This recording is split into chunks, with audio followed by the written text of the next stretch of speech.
Ladies and gentlemen, welcome to Higher Dimensions. I'm your host, Coyote Panda. I'm Jackson O Paintings. Jackson O in the house. Oh yeah. And this week we've got miggity microphones. We're mic'd up. We on the mic. First podcast ever to start out with no microphone at all. Yeah. I mean, I take pride in doing the most ghetto. I mean, it's really not ghetto because we have a beautiful set. True. But it's not soundproof. You know, we don't have lighting. We didn't have microphones, but now we do. Now we do.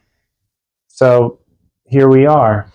We stepped it up, you know? So now you could hear us. Who knows what's going to be the next step up? I know. Could be anything. Could be anything. I might get like a neon light. That would be with cool. The name Higher Dimensions. Ooh, the Higher Dimensions experience. Yes. I mean, I think somebody's already done that before. But it would be cool to get some kind of artwork or something, like a Higher Dimensions banner. Yeah. Or something. If someone out there in the audience wants to make one and donate it to us, I probably wouldn't hang it up, but I would look at it. Yeah, I can make something. You could. I could paint something for it. So you were at a painting workshop? We just talked about this. We had to go back. Yeah, man, it was sick. 3-day painting workshop.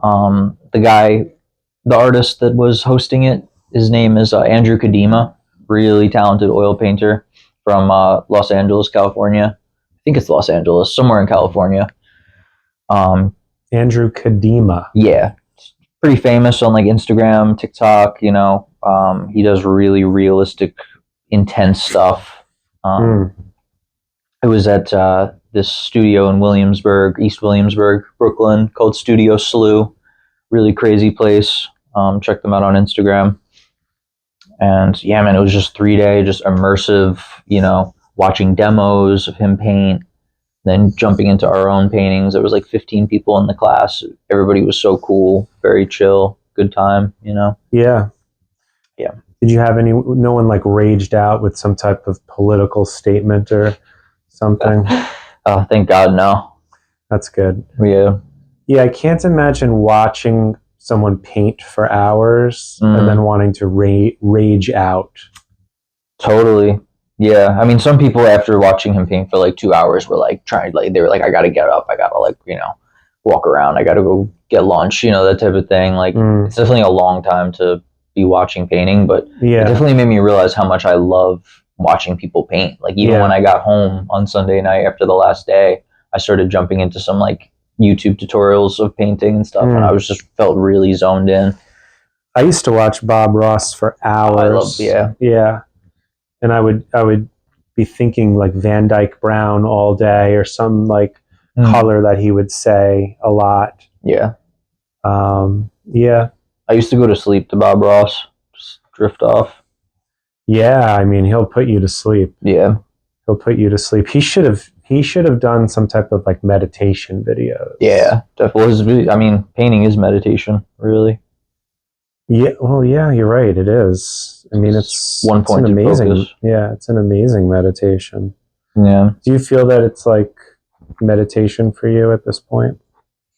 Yeah, without a doubt. You know, I might get the same feeling as like doing asana or something like that. You know, you're just working it out. It feels like the real work in life, as opposed to doing things that you actually do for work. Like I have a warehouse job too, and I almost feel like that's like menial like tasks, right? You know, and I feel like when I sit down to paint, I'm like, this is the real work. Like this is where I have to focus fully. I have to be fully present. I have to be here. There's no like, I can't zone out and start to think about something else. Like I really have to be present. So that's what's so special about it to me. Yeah. And only God's watching what you're doing. Yeah. You don't even have a supervisor, nothing. Yeah, exactly. And you're also like your harshest critic too, you know? I know when something just doesn't look right, I'm like, you know, I gotta tweak this. So I've always been a very harsh critic of any kind of artwork that I've done, to a point where I stopped doing it. You know, I was in school for art. You know, the first time around when I went to college, this was like almost right out of high school. I wanted to go for graphic design. I don't know why. I should have went for fine art, but I went for graphic design, and it wasn't for me. I didn't want to be told what to do. I didn't want to be told to make like ads for a cheeseburger place or something. I didn't think about what graphic design would entail. I thought it was going to be more like mixed media art or something cool, or something where I could like make skateboard videos with some kind of graffiti and paint or something, and it be acceptable as a project. But that wasn't the case. And I dropped out like almost immediately, but it was also right before September 11th. I like dropped out that week. Well, yeah. Yes, I remember that was like my last week. So I guess I used that as an excuse. I'm done. To drop out of college, like, peace. And then no one could argue with that, Right. Yeah. Nobody. I wonder what would have been if you did graphic design. I don't know. I mean, I still wish, I did some of it on the side, or like some kind of something with art. Yeah. Other than music. Music is art, but it's different. Acupuncture is art. It's a healing art. Working with the mind, there's an art to it. Yeah. But creating like a painting or a picture or some type of mixed media art. Like I did this ayahuasca journey once where all of the artwork that I made was in this like astral realm that I was floating around in. And I realized like, this is the only thing you could bring with you when you die. It's the things that you create. So that was very profound, and it made me like, I kind of made a little pact with myself that like when you're in your 60s, if you're like sailing through life at that point, which I hope I am, get into making some paintings and stuff, because that's what I would want to take with me and also leave behind for family members or for society. Yeah. That kind of painted a cool picture in my head of like a astral gallery. That's the first thing I thought of. It's just like, I don't know, it looks like a gallery, but it's all like smoke. Like it's, nothing's like concrete, but like your art is still there. Like that's kind of what it felt like, really.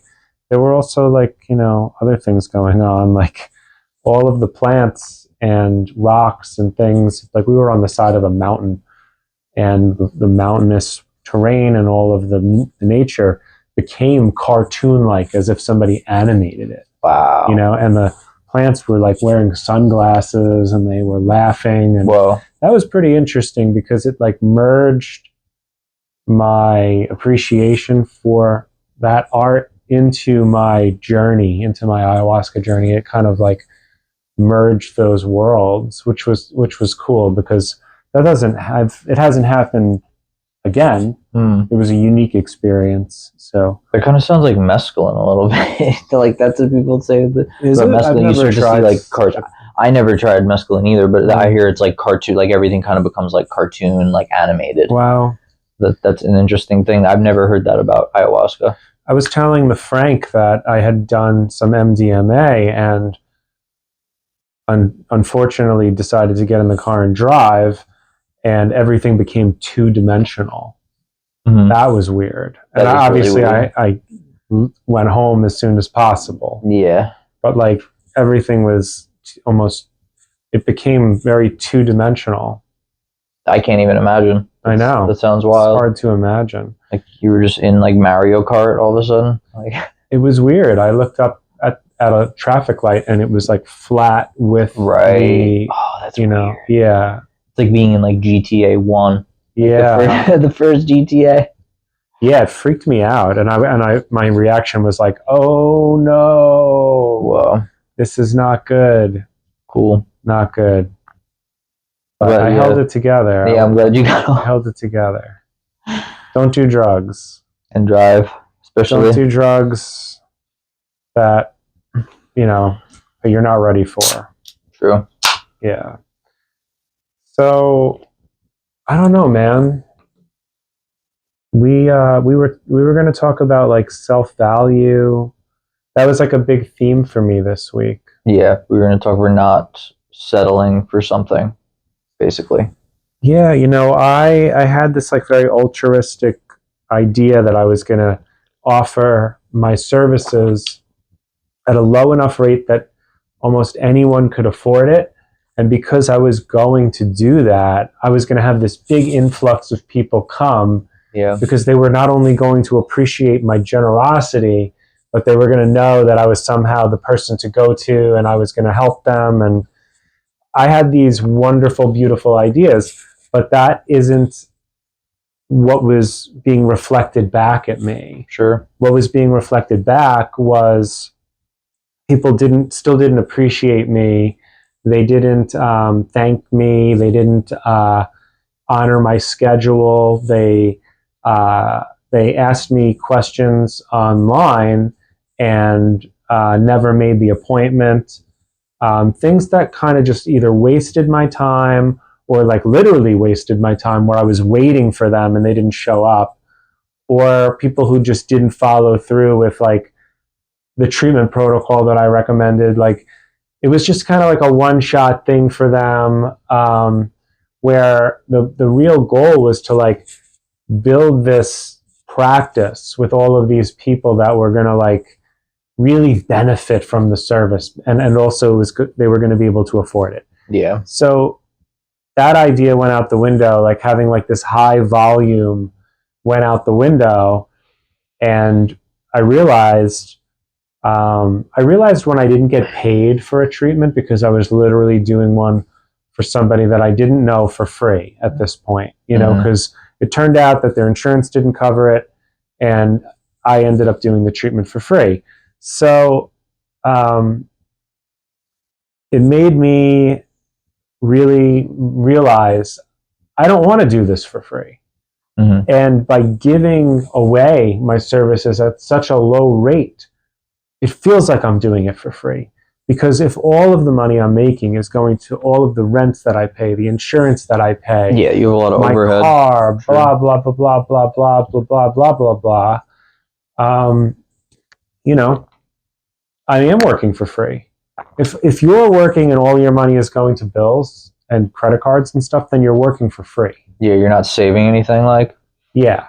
Yeah. Well, not even, you're literally breaking even because you have such an astronomical overhead. Well, you're not working for free, but you're just working to live. Yeah, you're not working like living. To live. Yeah. Right, but like we should be living free. Yeah. We shouldn't have to pay to live. We should feel good about living.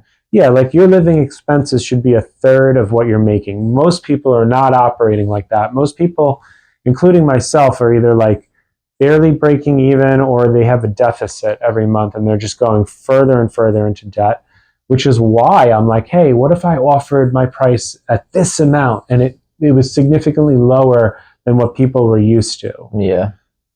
So the universe was like, you can't do this. You can't do this. I got like clear messages that you shouldn't do this. You should see less people and charge more money than you used to charge, not less money. Yeah. You should charge even more, and you should see less people because you've always been a quality over quantity type of person. Yeah. You like to sometimes I spend 2.5 hours with people who are here for 1 hour. Yeah. Because I am putting everything into getting them to realize what they need to realize and getting them the treatment that they really need. Mm. Like if someone is in a rush, my energy is scattered. Mm-hmm. Like people, they schedule themselves so tight these days where it's like, sure, oh, I actually have to leave 5 minutes early because I have to be somewhere else. And it's like, listen, Yeah. I want to be able to help you. Yeah, come here when you have the time. And a lot of people don't make any time for themselves. Mm-hmm. So that what that's telling me is time is very valuable.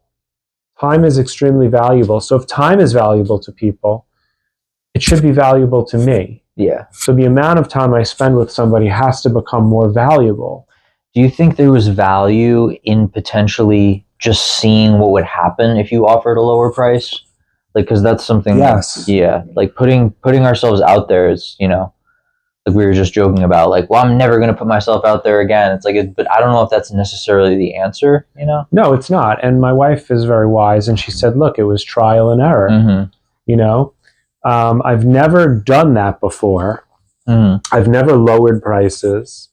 And I was like, you know, I had good intentions. My intentions were actually very, very pure. Yeah. And I even offered people like sliding scale during the slowest month of the year. Mm-hmm. No one took me up on sliding scale. Not mm-hmm. one person. Now, is that because they're embarrassed, they're shy, they don't want to be the one who can't afford a treatment? Maybe. But I don't really think that's it. I really think that there was some type of divine message in all of that, that you're worth a specific amount of money. It's not about ego. Mm-hmm. It's about experience.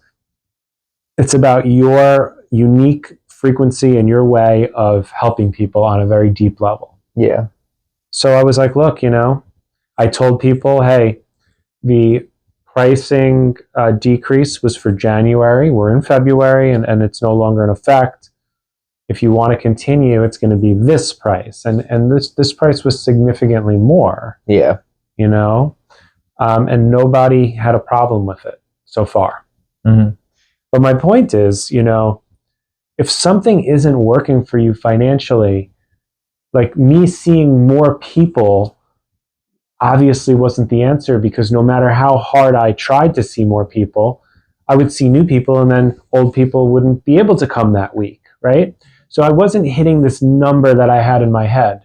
Yeah. But yet that doesn't change how much money I have to pay every month to have a beautiful 3-story wellness center. Mm-hmm. So I decided this is the amount of money that I need in order to meet my financial goals. And the right people who love and appreciate what I do are going to pay that amount because that's actually the right amount. Yeah. Golden amount. Yes. That's actually an amount that even the universe agrees with. They're like, hey, man, you've earned that amount. Mm-hmm. Don't lower yourself. Money is an energy, a frequency, right? So you don't want to have like this lack mindset or this scarcity mindset in life where, you know, you're lowering how much your value, your worth is, your financial number, right? For a person that hasn't put in the work with you yet. They haven't proven themselves to you at all yet. They haven't proven I'm reliable. I'm going to make my appointments. I'm going to do the work that, you know, you're asking me of, because I know that health isn't just something you rely on somebody else for, right? So all of this has to be right. It can't just be like the price, you know? Like you go to Walmart because it's cheap, but their products are garbage. Exactly. Yeah, that's a good point. Yeah, even with like reselling, a lot of the time, I'll have a shirt say like priced at a certain amount, and people will all like it, but nobody will buy it. And then I've raised the amount, and then I've had it sell right away, because I feel like people could just know, like, why are they selling it for so cheap? Like, there's got to be something like a little bit wrong with it. Yeah. Like, this isn't the right price point for that. Right. Like there's a coffee stain on it or something. Yeah. And then once I raised it, people were like, oh, okay, this must be legit. It's this amount of money. So that's one thought. I mean, it's not the whole picture, but that's one thought. Well, it's a thought that other people have brought up, so it must be relevant, you know? Like, hey, like, how could he be any good if he is charging less than this place? True. And when I see the pictures of his place, it looks amazing and beautiful. You would think it would be more money. True. Like I've told people the price that I was offering that month, and they were like, oh my God, really? Why so little? That's a good sign. Yeah. I mean, and I'm like, well, I want to make it affordable for everyone. Yeah.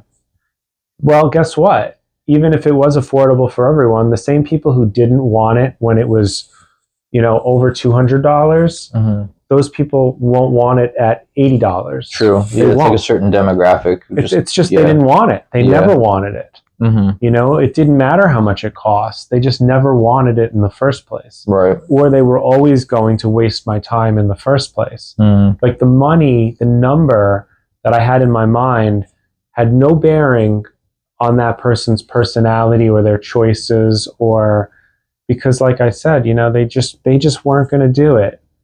Like, money usually doesn't hold somebody back unless it's money that's so out of the range of, like, if it's like buying a Lamborghini, like, clearly not everyone is going to be able to buy a Lamborghini.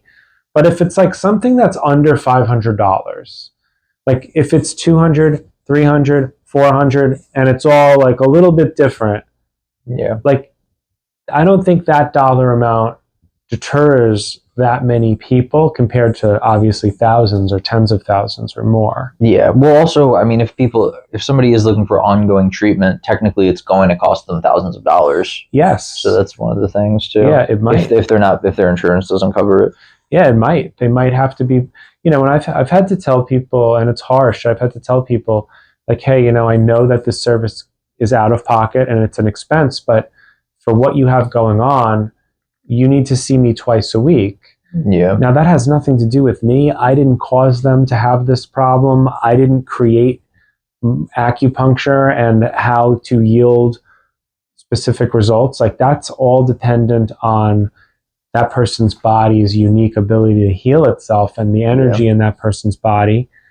Yeah. And how long it took them to get sick, right? Like, none of those things are really my fault, but yet we might have, like, me specifically, like a guilt of, oh, I don't want to have to charge this sick person, this amount of money. Maybe I should, give my services away. But yet then it puts all this stress and this burden on me because now I have to work so much harder just to pay for the building and things like that, So it's all relative.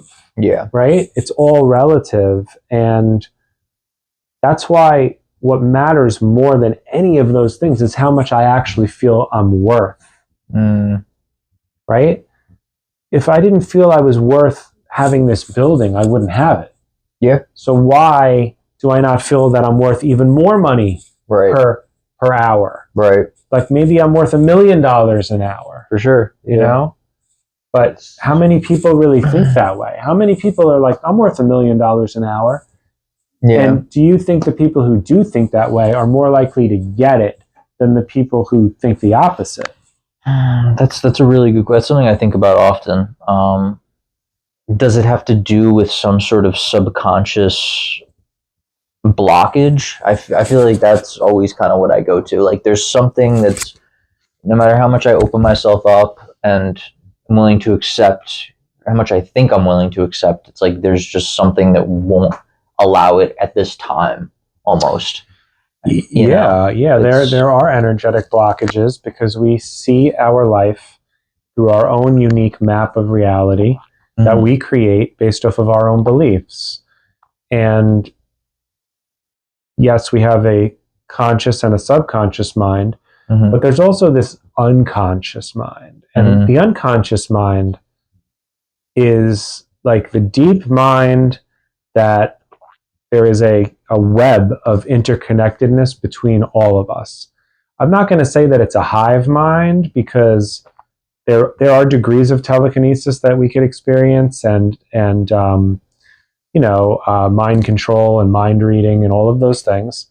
But it's not a very strong ability right now. I mean, very few people might have a strong ability to do that, but most people can't read each other's minds. But somehow, our actions and behaviors have an influence on that unconscious mind. And then our reality is shaped somehow in some kind of cause and effect manner where, and maybe that could be looked at like karma, right? I'm creating my own karma. Karma isn't necessarily cause and effect either, right? There's different aspects of karma, and it's not always like cause and effect. And some people say that the reaction to your own thoughts is your karma. Yeah. My karma is the reaction to my own thoughts. Yeah. Okay, I think about this, I react to it, and my action dictates what's going to come back to me. So the way we think has a lot to do with what we're going to receive. And most of the time we're blocking what we're going to receive because we are a vessel for endless reception. So we create all of these blocks, and that's where our limitations end, at that block. So I do think, because I've done some, I've done a lot of hypnotherapy, and I've done hypnosis and hypnotherapy on myself to really change things in my reality that I want to see change. Like, remember, I lost a bunch of weight, Totally. Yeah, that was awesome to see that period of time. Yeah, and I credit doing hypnosis on myself and mindset shifting. So, can we change our reality? Yeah, obviously, I have a lot of control over my own body. I can't crush that can with my mind. But there are some people with cities like that who can. Yeah. Or at least knock the can over. I believe that. Yeah, I mean, I've seen it. I've seen some, right? I've seen some wild business like that. So, like, what do you want? Well, I mean, what have you seen? I mean, if you watch Nityananda, I've seen him move coconuts, and I've seen his disciples move coconuts with mental concentration. Right, online on the internet. Yeah, I mean, it's clearly a live seminar that they're doing, and I actually know somebody who went to India to do those seminars. So, they didn't have anything negative to say. I know that there are mixed opinions about him, he's a very controversial guru, but I'm just telling you where I saw it. Yeah, I don't want to get too deep into that. Yeah. But this example that I'm telling you about me raising my prices is changing my reality because people are calling me and agreeing to those prices. Yeah. So if those prices were to be rejected in some metaphysical way, then people wouldn't call and accept that price and want to book the appointment. Yeah. There would be this rejection, the energy would be off. If I was it's $1,000 for an acupuncture treatment, maybe the universe would be you're not ready for that.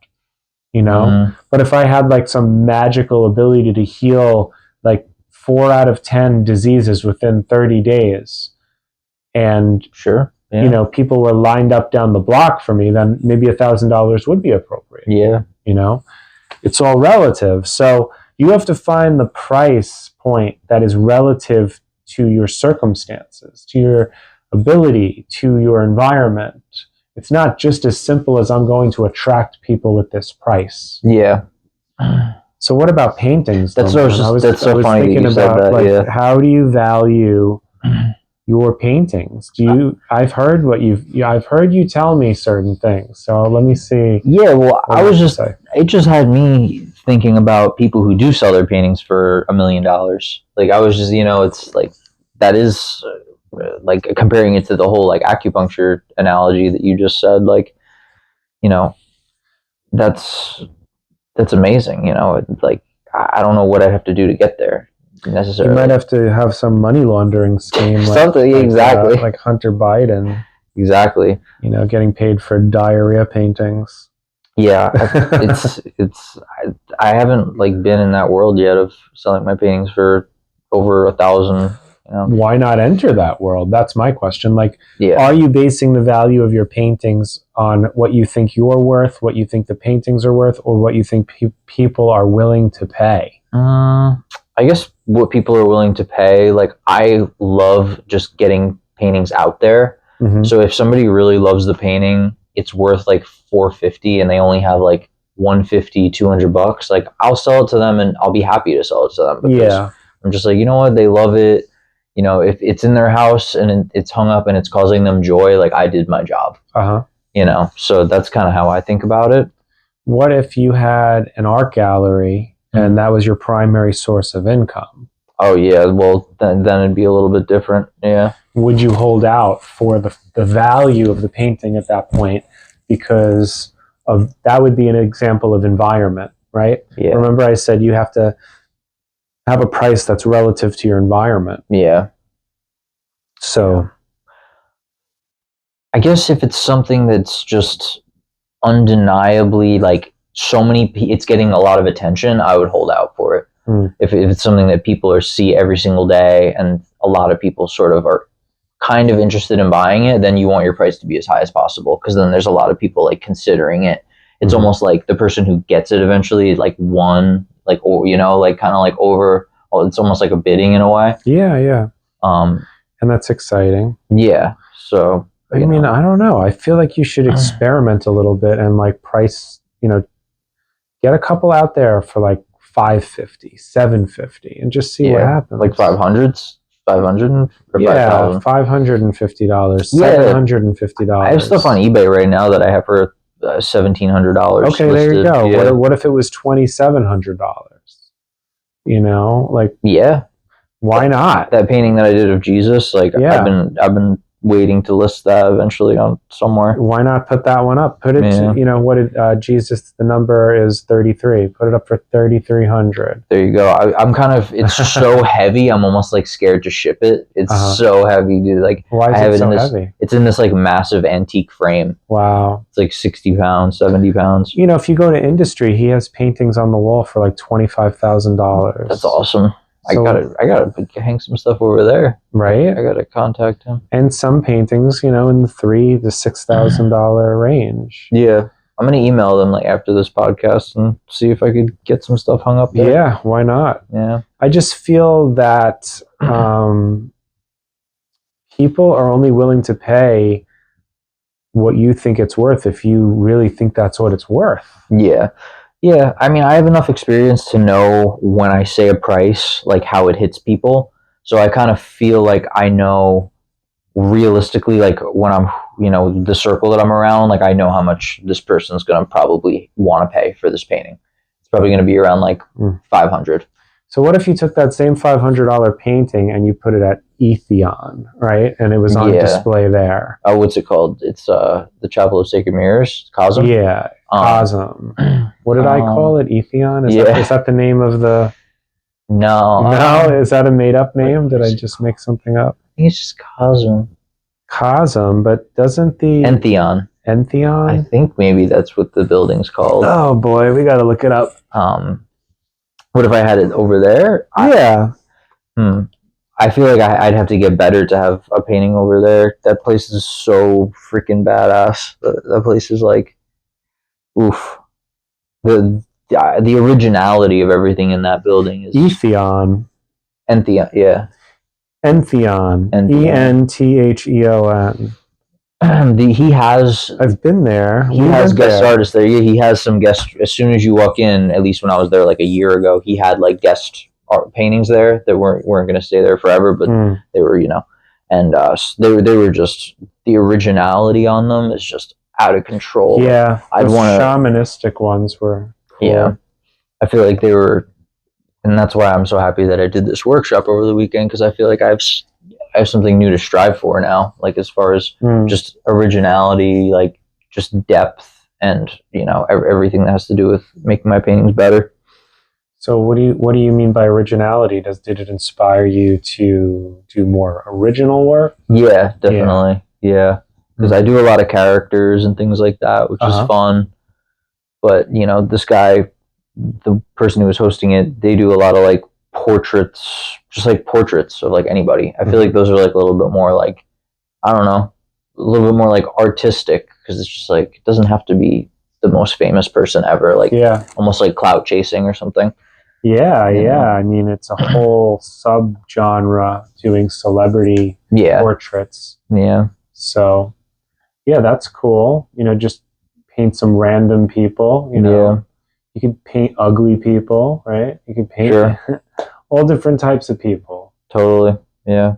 I'll paint Kendrick Lamar now because he's the hottest person out there. Oh yeah, apparently. Yeah. Wonderful. Yeah, that's a whole different topic, man. Yeah, I mean, I think like a lot of music that used to be art it's just not art to me anymore. That's for sure. Hip hop used to be art. There were intricate rhymes. There were clear beats and changes. Things were more subtle. Sure. Now everything is like, it rattles you. it doesn't feel like art. It doesn't paint a picture or have a vibe. It's more like everyone's making like a diss track. Yeah, you're saying like this form, this newer like hip hop or whatever, is just meant to stir people up, basically. Yeah, it's disruptive. Yeah, it's like, it's not pleasing to your ears at all. For sure. You hear it in people's cars, and it's you want them to turn it off. Yeah, a lot of the time, sure. It's interesting. Like, what do you think that is? Like, what vibe is that putting people in? Yeah, I mean, I'm in like the mid range because you're a little bit older. Like, I'm a little bit more tolerant of it. Like, I do like a lot of current rap, but I mean, a lot of it's annoying as hell. Yeah. But I'm annoyed by just anything that I don't think is good, though. I could be annoyed by shitty rock music. I mean, I liked Big X the Plug. That's pretty new. Word. He reminded me of Biggie Smalls. Do I like every song the guy makes? No, but I like a lot of his songs. I mean, there's definitely some rap that I was feeling, but I have to feel it. Right. Spotify is amazing for that because you can find one artist that you like, and it'll give you like all of these similar artists. So like on a playlist. So you might have never heard somebody, and now you're hearing them, and it sounds like someone you have heard, and you're like, oh, I like this too. And it opens up like your whole arsenal of music to put on. But a lot of commercial music, like really super commercial, is like the worst garbage that I've ever heard. Yeah. And they're getting the most money. Yeah. They're getting the most money. So clearly they are there for one purpose, and that is to push an agenda. Yeah. And that could be an agenda as simple as their sponsors and products and, their record label or whatever. And then there's also like cultural agendas, and it used to be like a movement, like an agenda that had a movement behind it. Like Tupac, there was a movement behind that. Sure. I mean, it got a little dark. It got dark. But at first, it was like black activism, and it was like true. Right. Now it's like... It could be like under the guise of activism. Yeah, now it's like they're capitalizing on the previous momentum of a movement that died out such a long time ago. And things are so different now. That now it's just there so people can make money, and they can control a whole culture of people implanting like kind of wicked ideas in their head with this music.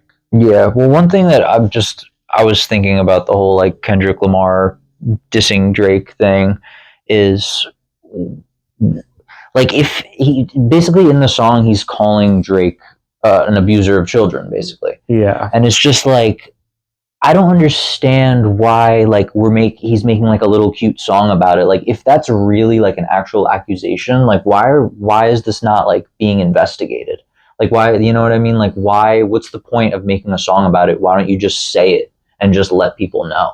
Because now it's like there's a whole song about this dude's a this, and it's just everybody's like, yeah, and like now we all just hate this dude. Like what's the point of that?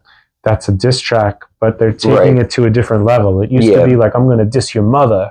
Or like, I'm going to tell you that you're a pussy or whatever in so many words. Now it's, I'm going to ruin your reputation and call you a pedophile. Right. Well, think about it. They're using that in so many different areas now because they know it'll ruin somebody. They're taking the lowest blows now. Right. And I'm not saying that he isn't a child abuser. Who knows? I don't know these people. Nobody really knows. So it's like, what's the point of like making this song claiming it? It's like nobody really knows if it's true. I want to know if it's true. You know what I mean?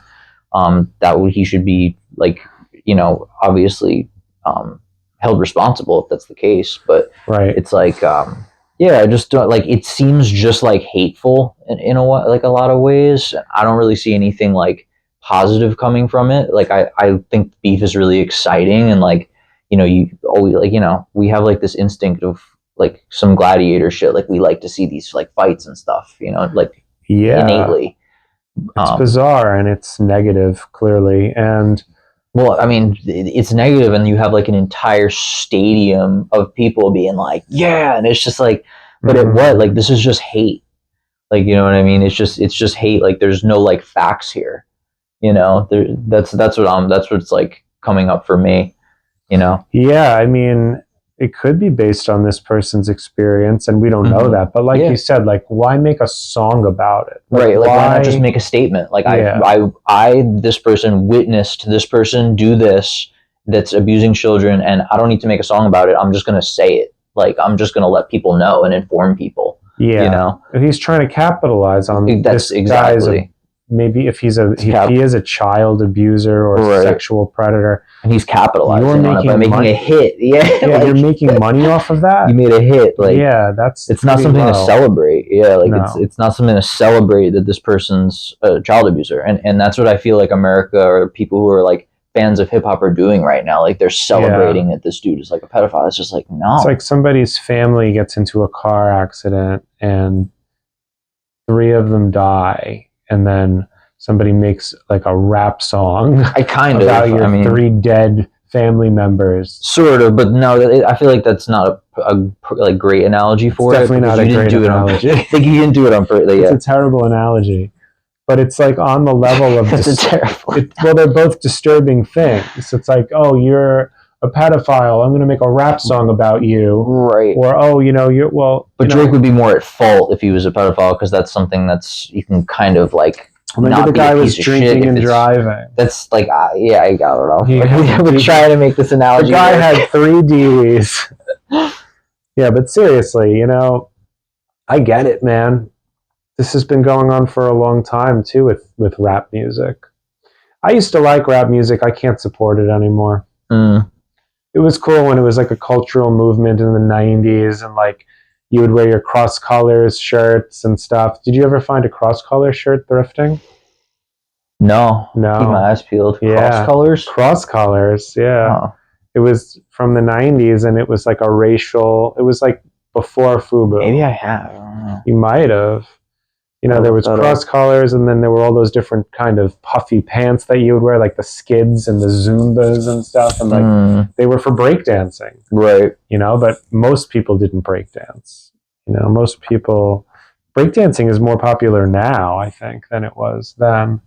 Like, they have people who are highly skilled now. Yeah. Yeah. Next level. Yeah. Maybe I don't understand the whole thing because I'm like not in the movement or something of like whatever being behind, you know, Kendrick or whatever.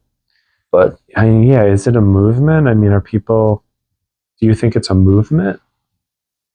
It seems to have like the energy of being some sort of movement. I mean, everybody's getting together to like hate somebody.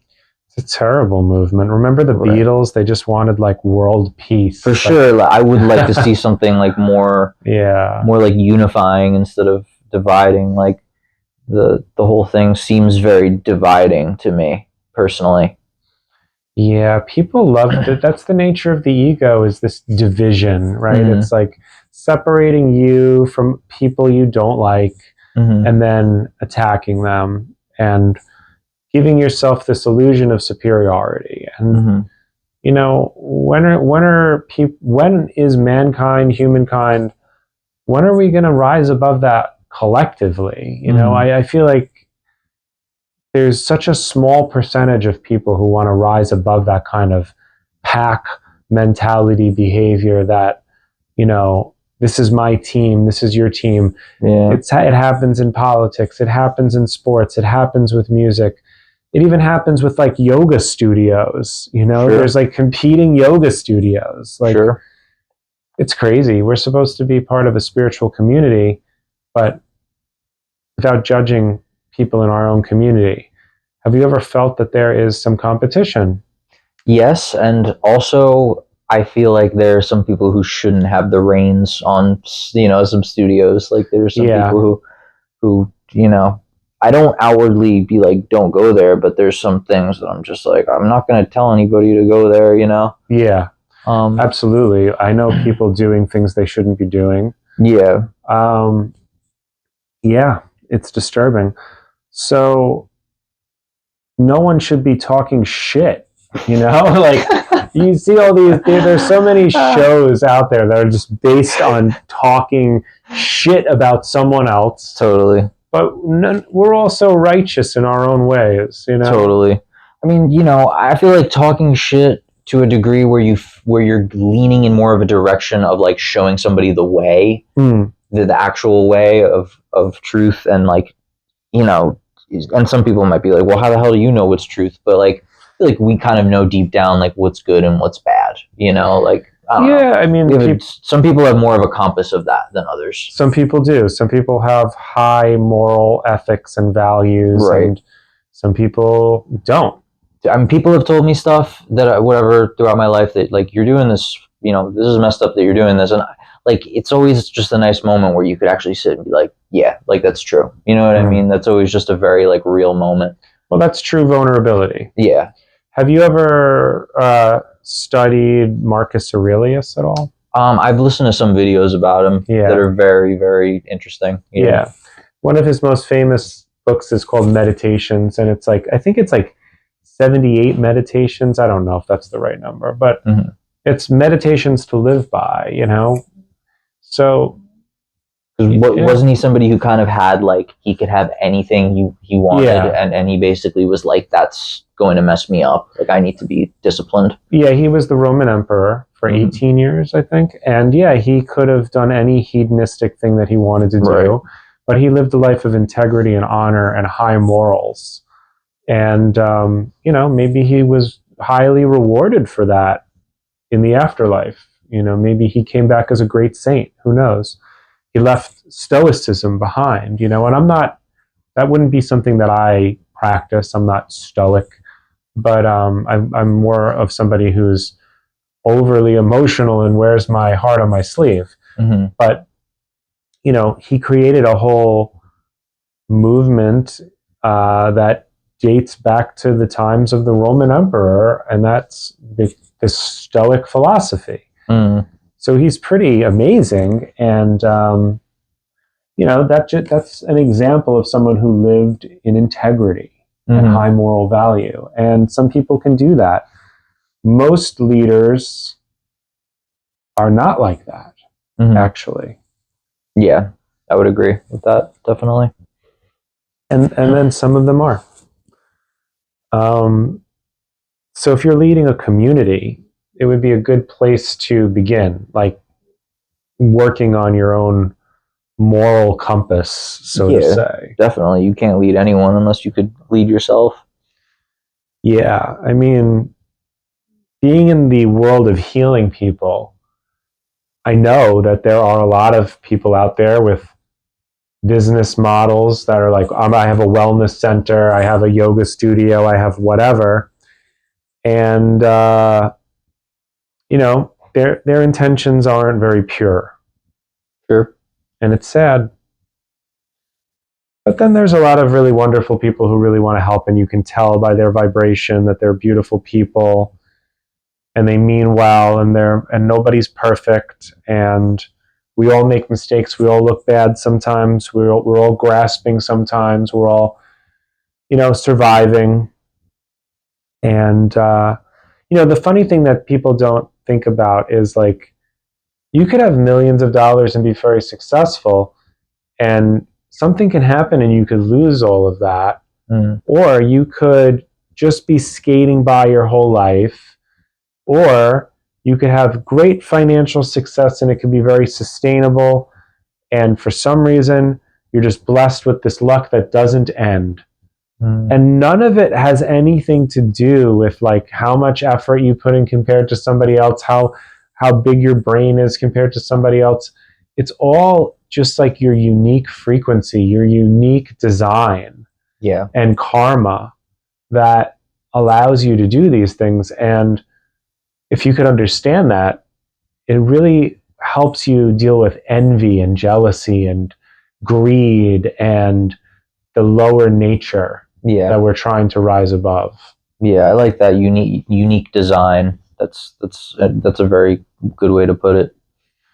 It is, but you know, what is there? Isn't there some kind of method that people give?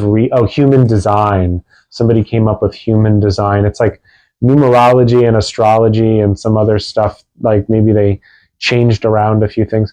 It's interesting how people could create a system and there's some accuracy to a system, even one where like parts are all mishmash together, and it still gives people some kind of insight on who they are. Personally, I don't really like that one. Like, I just don't resonate with it. Yeah. But it's interesting. There's all these different types of astrology. Like there's Placidus, there's whole sign, there's Vedic, there's Western. There's different types of astrology, models of astrology to follow. And they're all somewhat accurate. Like, maybe in Western astrology, I'm a Sagittarius rising, I'm a Gemini moon. But in Vedic astrology, I am a Scorpio rising and a Taurus moon. I could see myself having traits of all of those things. Yeah. So, but which one is more accurate, These are all very interesting things. And it's also proof that financially, see, I'm tying it back in. I'm doing the weave. I'm doing the weave, bro. The weave. I'm weaving this back in. Financially, there's a certain number that is right for you. And it doesn't just have to do with how much you think someone is willing to pay for it or how much effort I put into it. Like why would somebody be more willing to pay for Jake Paul than for Logan Paul? Unique design, we're not the ones who create that. It's interesting. Have you ever thought about that? How like, why is it that like one particular person has so much more luck than somebody else? If you want to even call it luck, because it's actually not luck. It's all by design. But yet that avatar appears lucky compared to the avatar of the guy doing crystal meth in a trailer park. Yeah, I hear you. Yeah, I'm just thinking about that one. It's kind of like perspective at the end of the day, because it's different things happen for different people at different times. You might get chosen that year, and then the next year that person got chosen, and then you might get chosen again in the next year. Like it's kind of just perspective.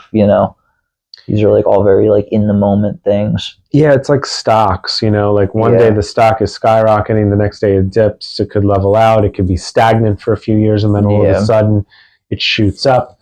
Like we are similar to that in a way. There's this pendulum that swings back and forth in between these different transits of our life. Yeah. But then you have people that they give off this illusion that they're just lucky. Like everything. Oh, totally. Yeah. Yeah, everything happens for me, and they never get caught off guard.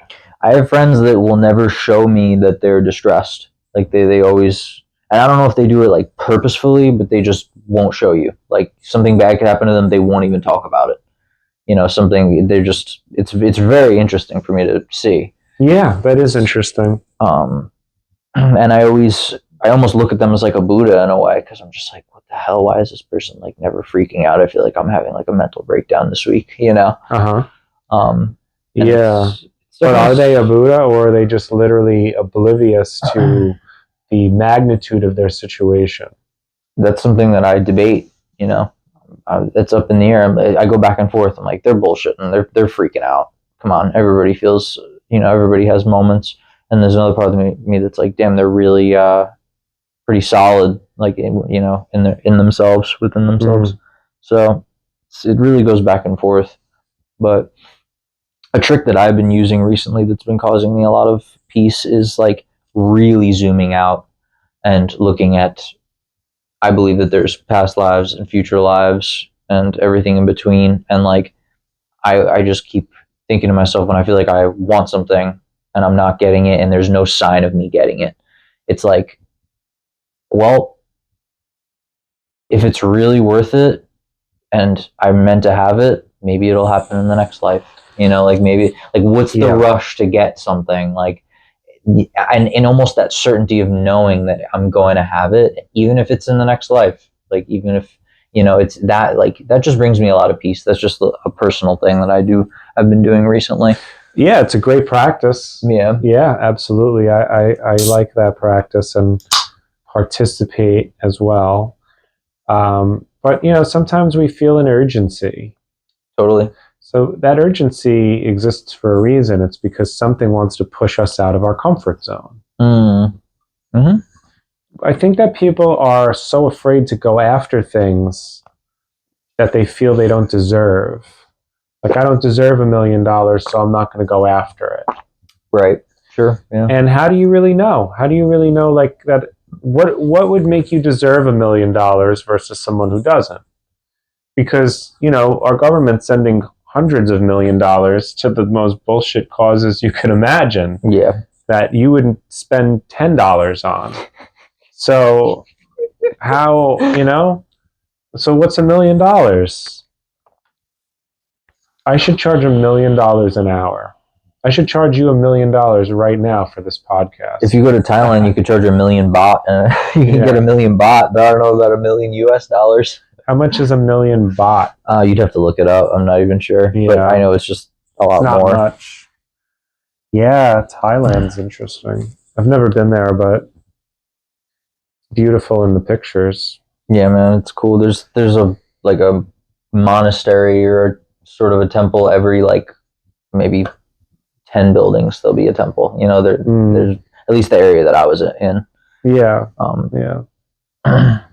Yeah, that's nice. It's cool. It seems a lot more like they have there's just a different understanding. I'm not going to say it's better. I'm not going to say it's worse than here. They just have a different understanding of sort of what's sacred, I suppose. Absolutely. We have a 7-Eleven every 10 buildings. They have a monastery. So which one's better? I don't know. One of them sells poison. The other one is just a building that worships the whatever Lord you want to worship, whatever. I know. Well, we have this, very atheist society these days where they've taken the separation of church and state and they've made it into a godless country. Yeah. Instead of just looking at it like, then we're not going to be demanded into a religion, and that's good.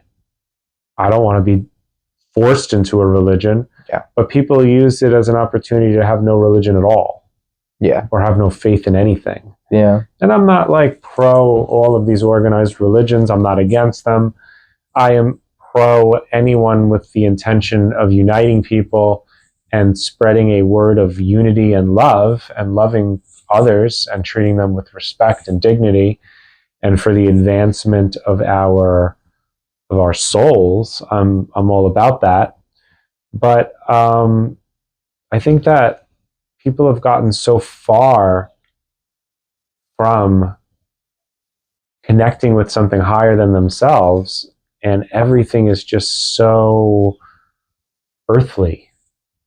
Fighting over money, fighting over popularity, fighting over whether we're going to save these people or let them die. Like, it's all financially driven. Like, you never hear presidents say, you know what would God do? Would God end this war, or would God blow these people into their next lifetime? Yeah. You don't hear that, and I understand why. But if you did start hearing that, it would upset a lot of people. A lot of people would be totally outraged. They would be like, you're not using logic and science and political law and everything, like you said, is so earthly, and I've had that thought quite a lot. I guess it makes it that much more beautiful, I guess, when something not earthly kind of comes up. Well, you have this very small group of people on this planet now that are in some type of spiritual movement. They're supposedly awakened and they're seeking enlightenment, but yet is that just some personality people are trying to create, or is it an actual movement towards that on like a deep metaphysical spiritual level? I think I notice a lot of it is a lot of talk. Yeah. There's a lot of talk, not a lot of action, a lot of opinions and thoughts, and what if we did this, or what if people were more like this, or people should be more like this. But I don't see this messenger leading, like, you know, like John Lennon would say things to like unite people, you know. I don't really see much of that in this movement. I see people moving products. That's why I've called it spiritual commerce, you know. You know, buy this jewelry from me, buy this program from me, take this class from me, come listen to me do this. I don't really hear a lot of people like, this is some profound life advice for you that I'm giving you, and run with it and you'll see your life improve, you know? I don't really see much of that. Yeah, not in our area, not in our area. And also, like, even on maybe in the jungles of the Amazon, there's a shaman out there. They're not getting paid, right? You know. Yeah, but when you put that's the downside. They are getting paid, but we were talking about money. This is the opposite side of it. This is like, well, what about all the people who are just doing everything for money and not for the advancement of their soul and their purpose, and this desire to not just do for me, but to give to humanity? I see like half and half, you know, because even like when I went to the studio over the weekend, you know, the guy who runs it, he has an art studio that he brings people together, and he, you know, gives this beautiful shared experience of painting together and learning things. But also he's running a business too, and he has to make money through content and things like that. So it's like, you know, I was even talking to him about it. I'm just saying, like, no matter what you're doing, like, this is beautiful because you are bringing people together at the end of the day. And so I feel like that is kind of a good example of the 50-50, you know. It kind of like in the society has to be a little bit about money at least. Yeah, you know? And that goes back to the fact that we are in the dimension, the density of money, power, and control. Yeah, which is all solar plexus, third density. So you have to also, you could be the most spiritual-minded person in the world, but if you forget where you are, if you forget that you are in the dimension, the dominion, where we are under dominion of money, power, and control, you're going to get eaten up alive. You're going to end up in a bad situation. You have to understand that those forces could work against you and ruin you, or you could choose to know how to learn how to use those forces. And when those forces start to benefit you, you have awareness enough to start giving back in a way that makes it mutually beneficial for you, for others, and for spirit, for God, for the creator.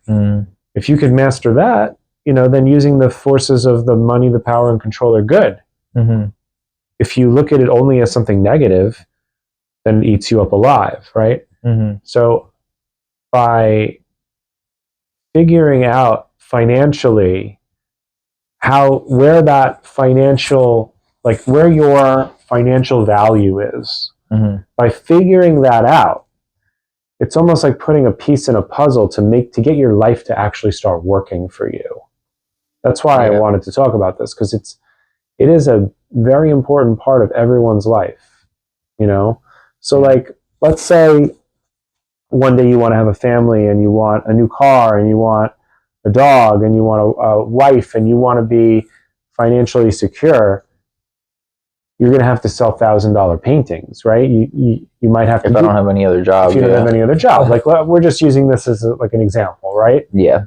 But what would be stopping you from having that financial value now?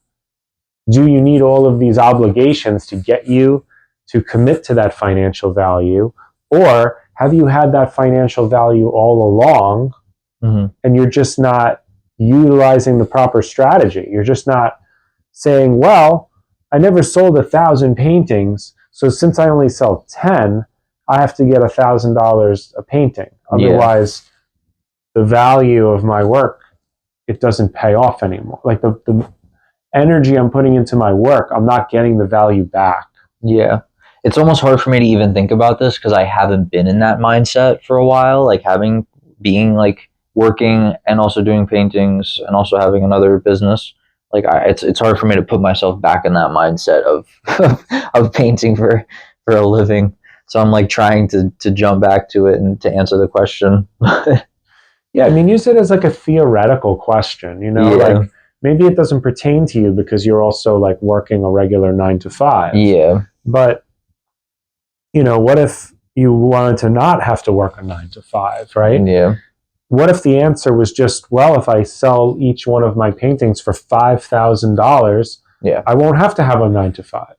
Yeah, I was trying to find a way to do that for a while, So the question is, why hasn't it worked? Is it, like you just said, I have to find the right crowd? Okay.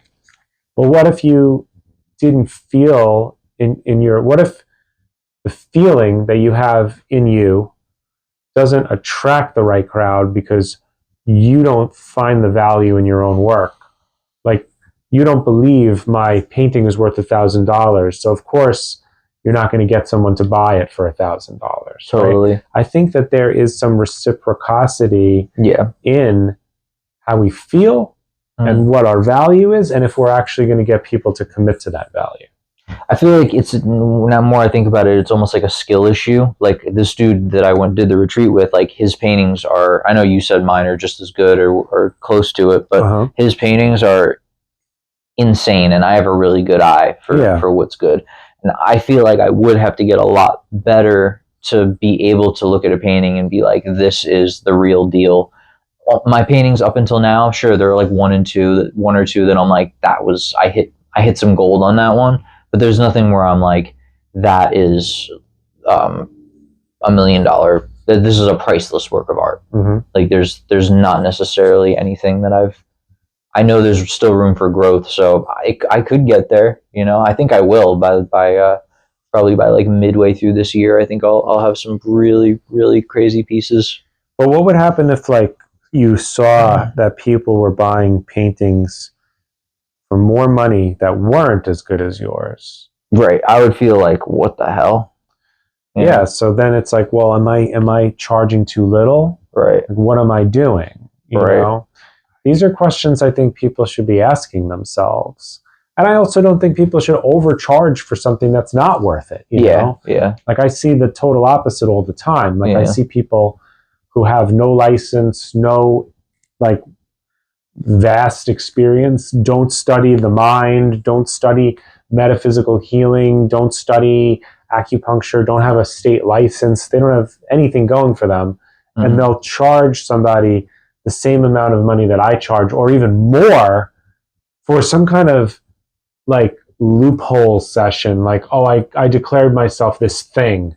So, I'm a shamanic alchemist from, I got a certification online for this. And so I want $400 a session. And I do this theta healing type of thing, right? There was like this whole thing on theta healing, which is kind of like hypnosis, but given a different name. And the person claimed they cured cancer with it, and they got sued because apparently they didn't. What they were saying was very dangerous, and they got sued, and they weren't allowed to do the theta healing teachings or whatever anymore. Yeah. So my point though is like somebody will get, I don't want to say fooled, because I don't know 100% if like there might be a very strong placebo in something like that. It could have a healing effect on someone. So I don't want to devalue that completely. But there are people who, let's just say, haven't put in the work compared to me, who went to school for 8 years, and they will charge more money than I will. Yeah. Now, what does that say about me? That's what I care about, right? But you could also look at them and be like, you're crazy, and you're like you're ripping people off. You're hurting people, not helping them by charging that amount. Right. But then people might be like, well, you're just a judgmental piece of shit. Yeah. You are. No, I'm kidding. Well, that's probably true. Because, when you're on a spiritual path, people think that your ego just dissolves, and it actually gets bigger and bigger and bigger and bigger, because you grow to really love truth and appreciate the truth in things. And when you know that somebody isn't putting in work, you know that they shouldn't be charging more than someone who is putting in a ton of work. Yeah. And I'm not even saying that I'm putting in a ton of work, but I can clearly see that there is a difference between what I do and what some other people offer and do. And that's fine. You know, God bless you. I love you. You'll get to where you need to get. You know, it's like, I don't want to seem judgmental, even though this looks really bad. I mean, you want people to succeed. It's just a matter of you. It's like you don't, you know, you don't want anybody doing like malpractice, basically, and making more money than you. I think that's pretty understandable. Right. Okay. Yeah. But it's like, it's weird because you could get canceled in the spiritual community for being like, hey, maybe you should get a license for doing that. Really? You get canceled? Yeah, you don't think so? You don't think people get upset? You'd be fine. I mean, you would definitely, people would be like, F you, like, but... Yeah, I've had people do it. Overall, I feel like people might respect that and be like, thank you for informing me. I've had more than one person start telling me about how institutions are evil and there shouldn't be licensing and this and that. And I'm like, really? You're out of your mind. You are a maniac. And I gave the example, like, would you go and get heart surgery from somebody who doesn't have a license? And they were like, maybe. I'm like, come on, man. Stop. Now you're just lying to yourself. Not expect to live any longer. Yeah. It's like the same people who like call Kanye West a genius. I'm like, you know, Mozart was a genius. Like, yeah. Calling Kanye West a genius is a bit of a stretch in my view. Yeah. It's more like, I don't know. I don't even have much to say on it. It's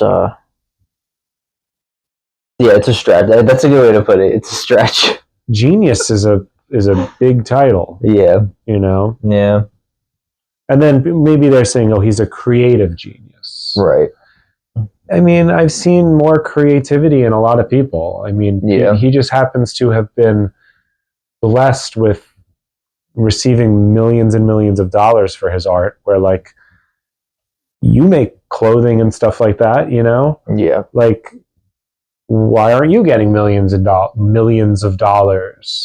Yeah. You're a lot less controversial. Yeah. You know? I have to be more controversial. Yeah, dude.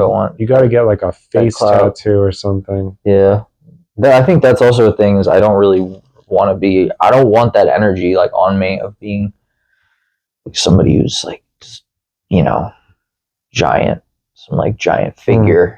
You know, I thought about that too. At the moment, I don't really want that energy on me. Yeah, I mean, I've had that very thought that like, oh, you know, any desire you have for like fame, it's not going to manifest because you really don't want people following you around. You don't want people harassing you. I don't even like getting messages on Instagram. I'm like, oh, I got to respond to this. Yeah. You know, so clearly fame is not it's not something I value. Yeah. Now, if I started valuing all of that, if I was like, oh my God, I love all of this attention that I'm getting, then maybe fame would be something that I could manifest. It's a lot easier to become famous nowadays with social media. Yeah, a lot. There's people are famous for very strange things now. It's, you know, it's mixed. You know, there's a few times that I've been recognized for social media, like paintings and stuff, and it's sometimes I'm like, that was awesome. That's really cool that the person approached me and like told me my work is good. And other times I've been like, oh no, you know what I mean? You see somebody come and you're like, oh no, what is this going to be? Yeah. So it's kind of a mixed bag, fame. Yeah, you never know. You never know who's going to come out of the woodwork and approach you. You know, it might be good interaction. It might be weird. I've had people stop me in the street because I have an acupuncturist license plate. Like I've had people get out of their car at a stoplight and be like, do you do acupuncture? Can I get your card? I'm like, dude, I'm like driving right now. Like we're in traffic. Just hand the card. Yeah, like I have cards in my pocket ready to go. Like I'm a salesman. It's Coyote Panda, and just drive away. And I've had people downtown say, oh, aren't you Coyote Panda? And I'm just like, well, my name is Mark, but yes, you know, I do go by that. That's my handle. That's my online handle. Yeah. Now you probably feel cool though. I mean, for a minute, you know, it's cool, but I don't know. I don't want. It does feel good. It feels good to get recognition, positive recognition. Like the whole, positive recognition. The whole renunciation of that is it's unnecessary. Yeah. Jesus felt good when people were like, "Yo, that's Jesus." Maybe not. I mean, maybe that's a stretch. I don't know. I think everybody likes to feel good when they're recognized. Right. Yeah, I mean, it's also, it depends what you're recognized for. If you're just recognized for like being hot or something, that's just your ego. If you're recognized for your artwork, that's a little bit more like soul fulfilling. Your artwork's really good. It's that's funny too. Yeah, I've thought about that. Like, we put so much emphasis on physical beauty, that there could be someone who has not developed any personality at all, but they're beautiful. Yeah. And they're like loved by millions of people, and they could say like 3 sentences all year. Yeah. And they're just like so sought after and loved. Pretty wild, yeah. I know. I mean, it's the truth is they must have very good karma. Yeah, in this life, sure. You never know what's going to hit on the next one. Well, meaning like whatever they did in their last life, gave rise to this beautiful face or whatever. Right. And now they don't have to struggle as much. Right. They might have different struggles that we don't know about, but let's be real. Millions of dollars takes away a lot of struggles for people. It takes away a lot, especially if you're wise with it. Yeah. Like the whole concept that money is somehow the root of all evil is ridiculous. You know what the root of all evil is? Evil. Right. That's 100% right. Evil is the root of all evil, not money. Totally. Because you can do great things with the energy that money gives. Yeah. I was just listening to some like socialist that Jimmy Dore had on, and she's talking about the worker, and she had to take some digs at the billionaire class. And a lot of these billionaires are weird and eccentric, and some of them are straight up evil and are doing things that they shouldn't do.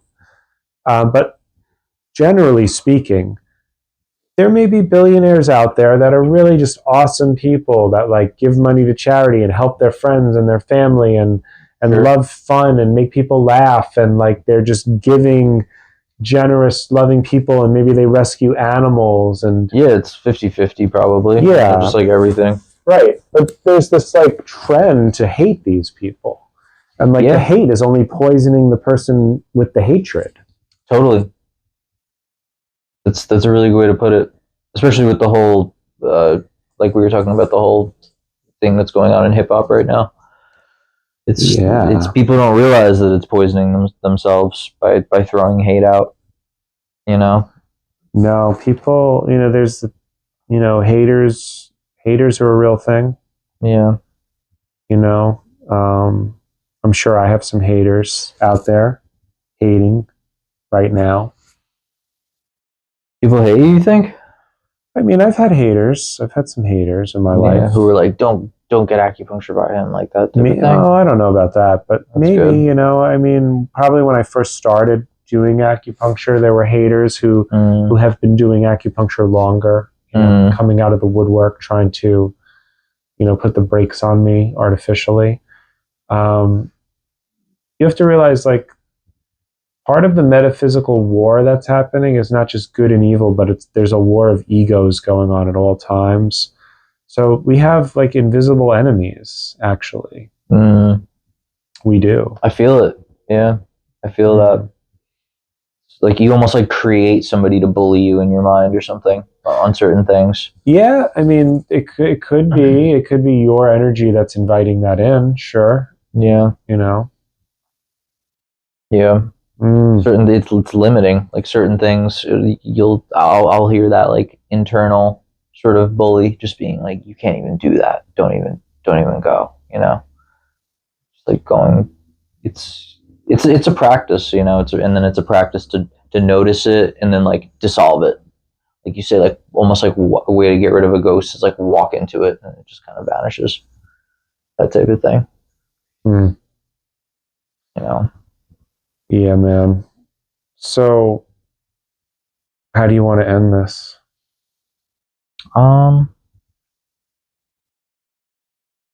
Just by ending it, I guess. All right. Well, I'm glad you guys tuned in. Wednesday, we have Justin Alito. Yeah. Breathwork, massage, psychiatrist, marathon runner. Cool, man. We'll learn a lot of stuff on that one. Yeah, so we're going to ask him some stuff. I hope you enjoyed this week's episode of Higher Dimensions. Thanks for stopping by, guys. And if you didn't, there's absolutely no refund.